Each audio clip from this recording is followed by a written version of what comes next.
ClickFunnels is a powerful tool for building sales funnels that guide visitors through the buyer journey. Here's a beginner-friendly tutorial to get started.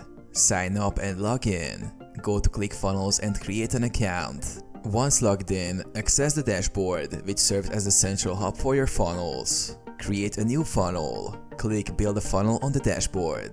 Choose your goal: lead generation, sales, or custom funnel. Follow the prompts to name your funnel and select a template. Customize your funnel. Use the drag and drop editor to modify pages.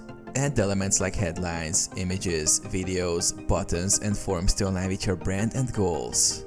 Edit the funnel steps such as opt-in pages, sales pages, or thank you pages. Integrate email and payment systems. Connect third-party tools like email marketing platforms or payment gateways via the integrations menu. Test your funnel. Preview and test each funnel step to ensure a smooth user experience. Check that all integrations, links, and forms work correctly.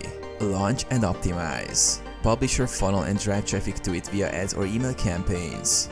Analyze metrics in the dashboard and tweak the funnel for better results.